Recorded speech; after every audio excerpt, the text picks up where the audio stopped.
Hi, and welcome to another Mystic Dude Outriders video. So today we're just going to have a quick comment, make a few comments over the patch that dropped yesterday. I'm not going to dwell on it too much, I'm not going to give it time of day. And then we're going to have a look at my version 2 Pyro build.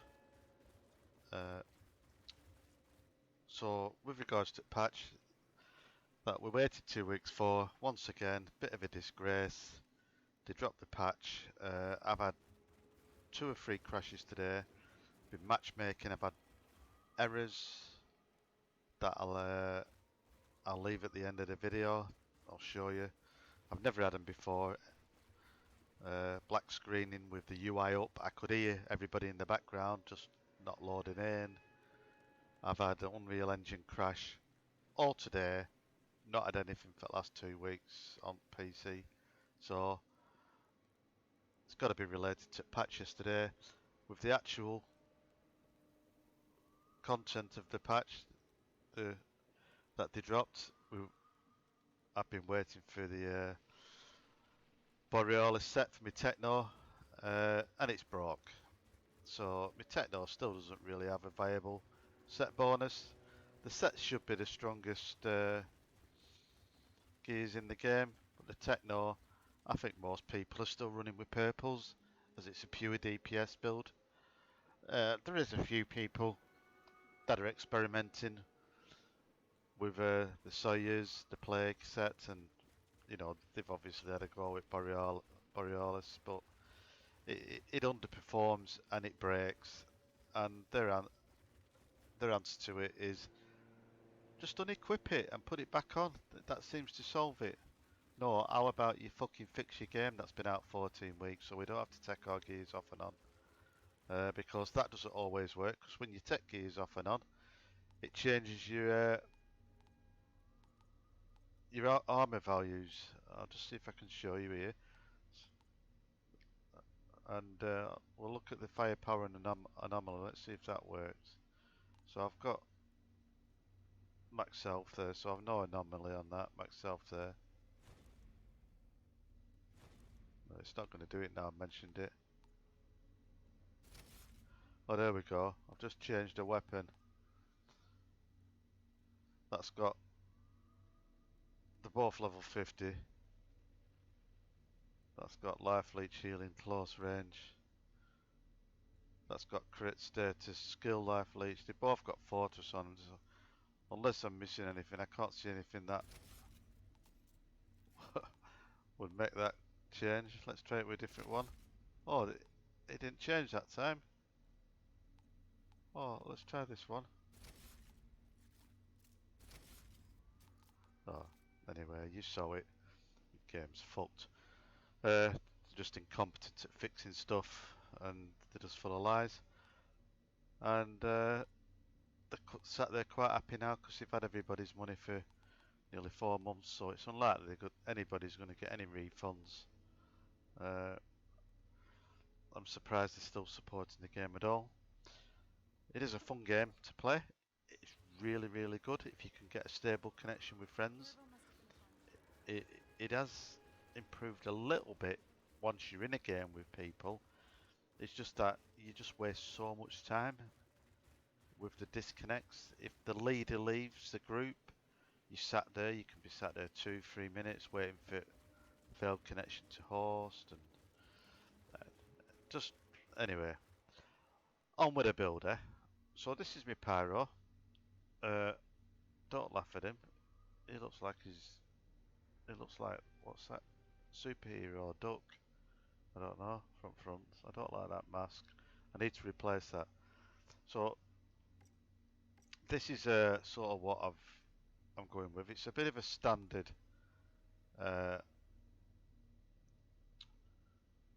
layout for any pyros that have been doing speed runs or running Ash will recognise this. Rather than go on the bottom tree, the Tempest, for the full anomaly, but play around with it.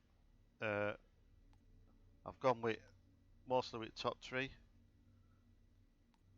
for the Ash mods, or skills or slots or whatever, talents. But yeah, so take a look, have a look. Then it's skills and running. Ash Blast, Overeat, Heat Wave, and we'll get into the build. Now you can run 2 lots of morning winds or 3 lots if you want to do that. I personally don't like it. You know, it's a shooter game. What they've done, they've made Pyros and Devs strong on a skill build.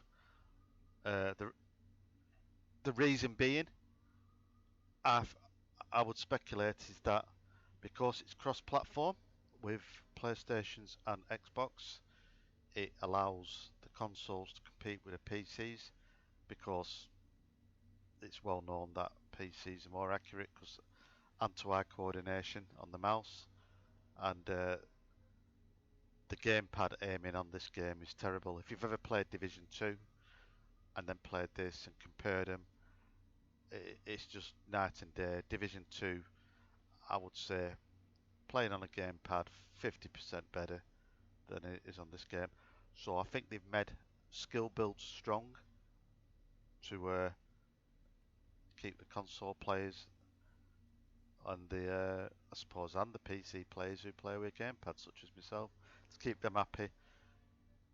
So this is a Pyro build and it's been buffed, but we're not running with the phaser. The phaser's beam's been buffed. So if you're thinking of running a Pyro and you just want a nice strong build, nice easy build to play, just run phaser with Overeat and Heat Wave, and you'll be happy all day. You'll do good damage. But this is what I'm running. So I'm running Anime with Morning Winds Fortress as my backup weapon. That's just as a protection. Anything gets close, swap weapons. It clears all the little foros out from your legs. I'm running Sherlock. I've been having a bit of fun with this because it gives me a bit of gunplay. I got a nice rolled one there, so I thought, well, let's see what I can do up Pyro with it. So I've got Ultimate Burn. So the reason I'm running this, and I'll explain in a second, is because of me Overeat. So as you can see, Overeat deals just short of 4,000 damage to all enemies within a large radius, and it interrupts. So I do like that skill. If they're already afflicted with burn, they receive over 49k instead. And that should go up a little bit higher once we've got our anomaly buffs up. So there it says 77k. I'm sure I was getting it up to 90k before. It's probably because I'm not hitting enemies in campsite. But yeah, so that's why I'm running the Sherlock, because if I shoot anything before I use my Overeat and they've already got burn on them, yeah, then they receive the damage instead, and it consumes the burn. Also as well, there is a skill called Master Consumer, and if it's got burn or ash, then it increases damage by 150%. So depending how your skills are going on the cooldowns, you've got your gun to output the burn on. So that's pretty straightforward. The pistol, I've just got Morning Winds and Clip Combustion on. It's a nice pistol, very rarely use it, to be honest, but if you empty clip, it's there in an emergency. Yeah, so we'll demonstrate that in a second. So I'll just quickly mouse over these and you can have a look what I've got on. Feel free to suggest anything. I need a new helmet. As you can see, I've got long range damage on that. I would prefer one with status or skill leech. Also one that looks a bit better, to be honest. But yeah, I've gone this way just because I need the cooldown. If I go with the Akari helmet, I don't get the cooldown. Yeah, but I do get the status, the skill leech. If you want to run that three piece, helmet, chest, and legs on Akari, go for it. But your cooldowns might not line up a little bit better as much. But if you run it double morning winds, then you could probably run that because you'll have more protection from morning winds.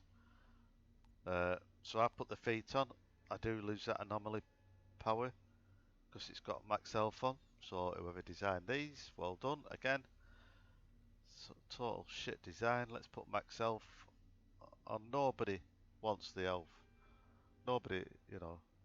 I don't see anybody clamouring to chase gear pieces with health on. So it's all about bonus firepower, anomaly, you know. So, but anyway. So, but I put that on because I've got the cooldown. So them are the skills I've got on. I'm just going to mouse over them. Then you can pause if you need to do. Captain Hunter, you could probably change that out. And I'll explain that in a second.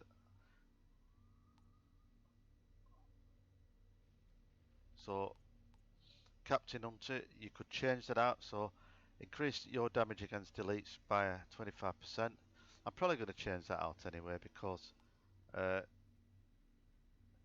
if you put another heat wave on, then heat wave does 25% damage anyway for 8 seconds.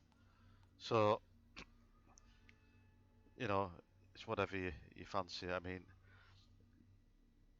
you can have a 75% increase on tap, you know, but it's going to be still 75% against elites. But if you take Captain Hunter off and put the extra heat wave on, then it obviously is 75% against everything, not just elites.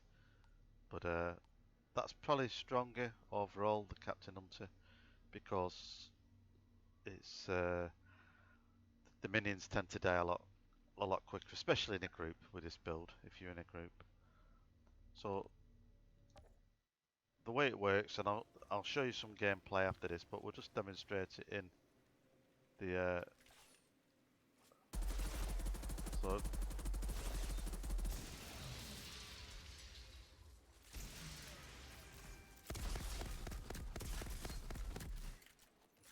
so I've emptied my mags there on my pistol and my anime, and you would do the same on maybe your death shield and then just carry a pistol.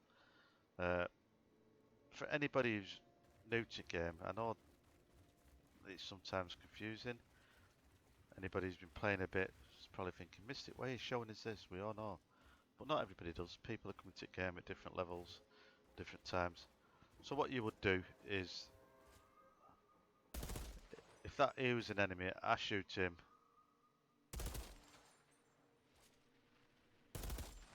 And now they would have fire on him. Yeah? Because of my Sherlock.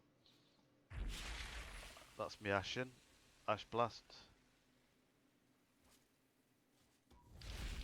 That's me Overeat. That's me Heat Wave. So what you would tend to do, you run into a room, yeah, smack out your Ash Blast, you know, maybe shoot a few enemies first, then smack it out, hit your E-Wave, and basically you've just destroyed near enough all little minions in room. Watch where your teams go in, and then use your Heat Waves on the targets that they're going for. That's the way I tend to do it, because if you've got a Techno, and you Heat Wave it, and debuff it, you're going to save his blighted rounds, and he'll love you for that. If you get surrounded, little mobs come, just swap your weapon, boom, as you saw there, and again with pistol. And that morning winds on where I clear everything out. So I'm going to finish up with a bit of gameplay video that I recorded earlier. First time running with this build, so I'm not perfect on it, but hopefully it'll give you a little bit of idea. The one on Mountain Outpost, if you watch that when I attacked the Elite, what I've done there, I've tried to show the difference between Ash Blast and Overeat without the gun, and then shooting him first, then Ash Blast and Overeat. So you'll see the difference with the damage that I'm doing. I think you'll see a couple of 2 million plus hits on the elites. I need to review the video myself properly, but yeah. So I hope that explains how to do a nice easy build. This is without the Akari helmet. I know a lot of people have struggled to get it, so it's just running 3-piece Akari, but you could probably run this without the 3-piece, although you do lose that anomaly power bonus for the set, so obviously that's, you know, quite strong. So if you can get 3-piece, but just try and aim for anomaly power and cooldown reductions are your main stats of importance, and then just follow it up with skill, life leech, or status. So for now, Mystic Dude out.